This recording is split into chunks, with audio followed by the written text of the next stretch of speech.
നമസ്കാരം. ആസാദി നൈറ്റ് എഡിഷനിലേക്ക് ഏവർക്കും സ്വാഗതം. നോക്കാം ഇന്നത്തെ പ്രധാനപ്പെട്ട വാർത്തകൾ.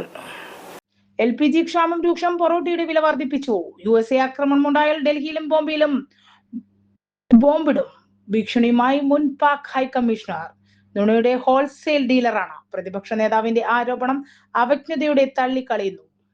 മേൽപ്പാലങ്ങളുടെ നിർമ്മാണം തുടങ്ങി. താമസിയാതെ നഗരത്തിലെ കുരുക്കഴിയും. വർഗീയ പരാമർശം ബി ഗോപാലകൃഷ്ണനെതിരെ കേസെടുത്തു. AKG അനുസ്മരിച്ച് നാട്. ജൻ ആക്രോശ് റാലി 24 ഡൽഹിയിൽ 10,000 പങ്കെടുക്കും. മുഖ്യമന്ത്രിയുടെ പര്യടനം നാളെ മുതൽ പ്രചരണത്തിന് നേതൃനിര. വിശദമായ വാർത്തകളിലേക്ക് കടക്കാം. പാചകവാതക ക്ഷാമം രൂക്ഷമായതിനെ തുടർന്ന് പൊറോട്ടയ്ക്ക് വില വർദ്ധിച്ചു. LPG പ്രതിസന്ധിക്കൊപ്പം പാമോയിൽ വില വർധനയും ഹോട്ടൽ മേഖലയ്ക്ക് തിരിച്ചടിയായി.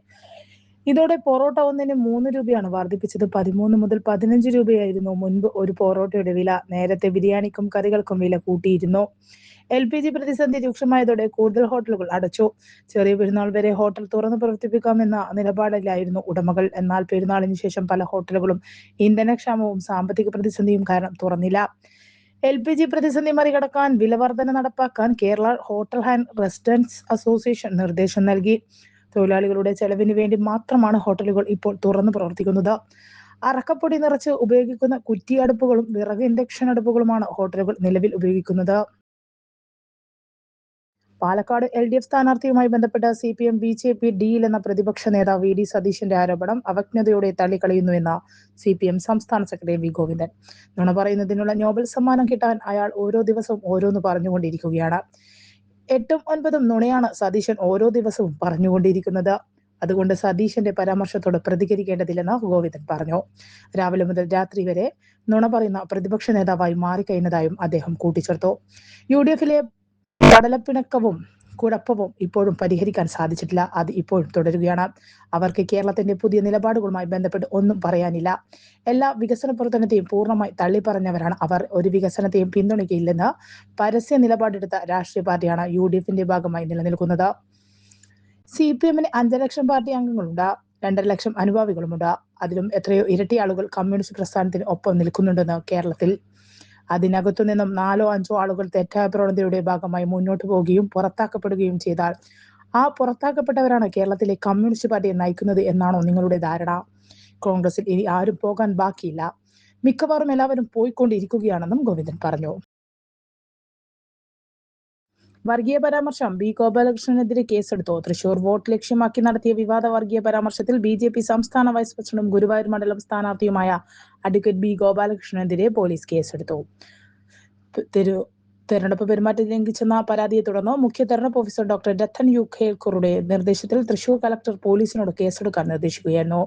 ജനപ്രതിനിധിത്വ നിയമം 1951 123 വകുപ്പ് പ്രകാരവും മാതൃകാ പെരുമാറ്റച്ചട്ടത്തിലെ വ്യവസ്ഥകൾ പ്രകാരം ജാതി അല്ലെങ്കിൽ സാമുദായിക വികാരങ്ങൾ ഉപയോഗിച്ച് വോട്ട് അഭ്യർത്ഥിക്കാൻ പാടില്ല. പള്ളികൾ, ക്ഷേത്രങ്ങൾ, മറ്റ് ആരാധനാലയങ്ങൾ എന്നിവ തെരഞ്ഞെടുപ്പ് പ്രചാരണത്തിന് വേദിയാക്കരുത്. ഈ വ്യവസ്ഥകൾ ലംഘിക്കപ്പെട്ടതായി കണ്ടതോടെയാണ് നടപടി. ഗുരുവായൂർ ടെമ്പിൾ പോലീസാണ് കേസെടുത്തത്. കളക്ടറുടെ നിർദ്ദേശപ്രകാരം വിവാദ പരാമർശമുള്ള വീഡിയോ സമൂഹ മാധ്യമങ്ങളിൽ നിന്നും നീക്കി BJP സ്ഥാനാർത്ഥിക്കെതിരെ നടപടിയെടുക്കുമെന്നാവശ്യപ്പെട്ട് CPM ഗുരുവായൂർ മണ്ഡലം സെക്രട്ടറി C സുമേഷ് തെരഞ്ഞെടുപ്പ് കമ്മീഷന് പരാതി നൽകിയിരുന്നു.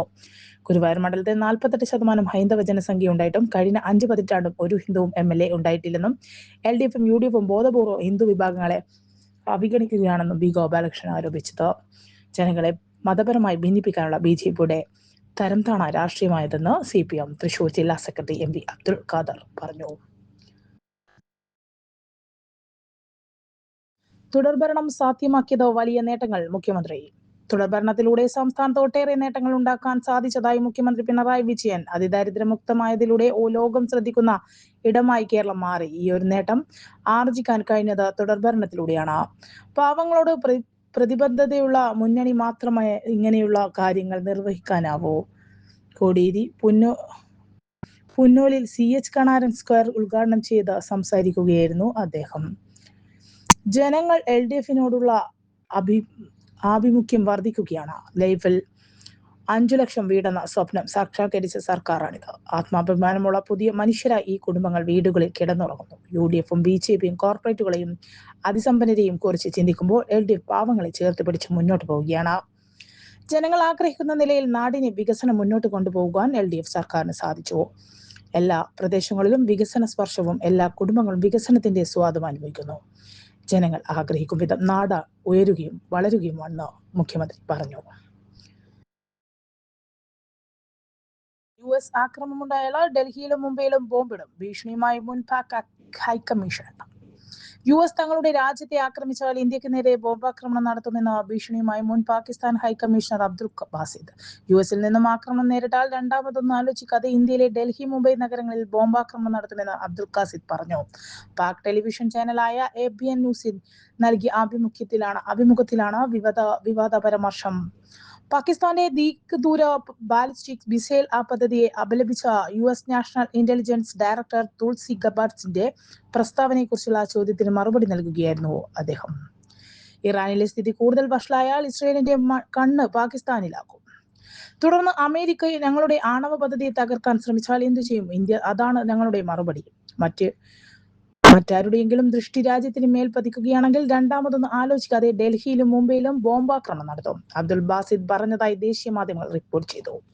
അബ്ദുൾ ബാസിന്റെ പരാമർശത്തിന് പിന്നാലെ രാജ്യം അതീവ ജാഗ്രതയിലാണ്. 2017 വരെ പാകിസ്ഥാന്റെ ഉന്നത നയതന്ത്രത്തിനായി ഇന്ത്യയിൽ പ്രവർത്തിച്ച ആളാണ് അബ്ദുൾ ബാസിദ്. AKG അനുസ്മരിച്ച നാട്. AKG വിട പറഞ്ഞതിന്റെ 49ാം വാർഷികം നാടകം വിപുലമായി ആചരിച്ചു. ദിനാചരണത്തിന്റെ ഭാഗമായി പെർളശ്ശേരി AKG സ്മാരക ഗവൺമെന്റ് ഹയർ സെക്കൻഡറി സ്കൂളിൽ പൊതുസമ്മേളനം മുഖ്യമന്ത്രി പിണറായി വിജയൻ ഉദ്ഘാടനം ചെയ്തു. ദിനാചരണ കമ്മിറ്റി ചെയർമാൻ PB ഭാസ്കരൻ അധ്യക്ഷനായി. CPM കേന്ദ്ര കമ്മിറ്റി അംഗം PK Shrimati, MV Jayarajan, KK Ragesh, N ചന്ദ്രൻ, P ശശി, KK മുരളി തുടങ്ങിയവർ സംസാരിച്ചു. 3 പേരിൽ നിന്നും ആരംഭിച്ച റെഡ് വളണ്ടിയർ മാർച്ചും ബഹുജന പ്രകടനവും പെർളശ്ശേരിയിൽ സമാപിച്ചു. തൃശൂർ ജനനയന അവതരിപ്പിച്ച ഫോക്ക് ഈവ് അരങ്ങേറി. രാവിലെ ഐവർകുളം AKG സ്മൃതി കുടീരത്തിൽ പുഷ്പാർച്ചന നടന്നു. കണ്ണൂർ കാൽടെക്സിലെ AKG സർക്കിളിലെ AKG പ്രതിമയിൽ പുഷ്പാർച്ചനയും അനുസ്മരണ യോഗവും ചേർന്നു. രാവിലെ സ്റ്റേഡിയം പരിസരത്ത് നിന്നും CPM നേതാക്കളും പ്രവർത്തകരും പ്രകടനമായി AKG സർക്കിളിലെത്തി. CPM സംസ്ഥാന സെക്രട്ടറി MV ഗോവിന്ദൻ, കേന്ദ്ര കമ്മിറ്റി അംഗം EP Jayarajan, MV Jayarajan, P Jayarajan, KK Ragesh തുടങ്ങിയവർ സംസാരിച്ചു. AKG ദിനാചരണത്തിന്റെ ഭാഗമായി കൂടാളിയിൽ CPM ലോക്കൽ കമ്മിറ്റി ഓഫീസിൽ അനുസ്മരണ പരിപാടി നടത്തി. ലോക്കൽ സെക്രട്ടറി CP നൌഫൽ പതാകയുയർത്തി അനുസ്മരണ പ്രഭാഷണം ഉദ്ഘാടനം ചെയ്തു. K മോഹനൻ അധ്യക്ഷത വഹിച്ചു. P Padmanabhan, N Rajan, PK Baiju എന്നിവർ സംസാരിച്ചു. പാലങ്ങളുടെ നിർമ്മാണം തുടങ്ങി. താമസിയാതെ നഗരത്തിലെ കുരുക്കഴിയും. കണ്ണൂർ നഗരത്തിലെ ഗതാഗത കുരുക്കഴിക്കാനായി നിർമ്മിക്കുന്ന 2 മേൽപ്പാലങ്ങളുടെ പണി ദ്രുതഗതിയിലായി. മേലച്ചൊവ്വയിലും തെക്കി ബസാറിൽ നിന്ന് കാൽടെക്സിലേക്കുമാണ് പാലങ്ങൾ വരുന്നത്. മേലച്ചൊവ്വയിലെ പാല നിർമ്മാണം ആരംഭിച്ചു. ഗതാഗത കുരുക്ക് പരമാവധി ഒഴിവായിക്കൊണ്ട് ഊരാളുങ്കൽ സൊസൈറ്റിയാണ് നിർമ്മാണം നടത്തുന്നത്. ഫ്ലൈ ഓവറിന്റെ നീളം 424.6 മീറ്ററാണ്. 600 മീറ്റർ പുതിയ സർവീസ് റോഡുമുണ്ട്. തലശ്ശേരി കൂത്തുറമ്പ് ഭാഗത്തേക്ക് പാലം വഴിയും മട്ടന്നൂർ ഭാഗത്തേക്ക് അപ്രോച്ച് റോഡ് വഴി തിരിഞ്ഞു പോകാൻ പാകത്തിലാണ് പാലവും റോഡും നിർമ്മിക്കുന്നത്. LDF സർക്കാർ വീണ്ടും അധികാരത്തിൽ വന്നാൽ 1 വർഷത്തിനകം പാലത്തിന്റെ നിർമ്മാണം പൂർത്തിയാവും. തെക്കി ബസാർ മുതൽ ചേംബർ ഹാൾ വരെ നീളുന്ന 1093 മീറ്റർ ദൈർഘ്യമുള്ള ഫ്ലൈ ഓവർ പദ്ധതിക്കെതിരെ വികസന വിരോധികൾ ഉയർത്തിയ എതിർപ്പുകൾ മറികടന്ന് നിർമ്മാണത്തേക്ക് കടക്കുകയാണ്. പദ്ധതിക്ക് 130 കോടി രൂപയുടെ അംഗീകാരം സർക്കാർ നേരത്തെ നൽകിയിരുന്നു. കിംസ് ആശുപത്രിക്ക് സമീപത്തു നിന്നും തുടങ്ങി ട്രെയിനിങ് സ്കൂൾ സമീപം അവസാനിക്കുന്ന പാലത്തിന് 10 മീറ്ററാണ് വീതി. ഇരുവശങ്ങളിലും സർവീസ് റോഡും നടപ്പാതയും ഉണ്ടായിരിക്കും. 80% സ്ഥലം ഏറ്റെടുത്തു കഴിഞ്ഞു. നഗരത്തിന്റെ വികസനത്തിന് നേതൃത്വം നൽകേണ്ട മുൻ മേയർ അടക്കമുള്ളവർ എതിർപ്പുമായി മുന്നിൽ നിന്നതായിരുന്നു പദ്ധതി വൈകാൻ കാരണമായത്. 60-ൽ പരം ഹർജികളാണ് പദ്ധതിയുടെ സ്ഥലമെടുപ്പ് തടസ്സപ്പെടുത്താനായി നൽകിയത്.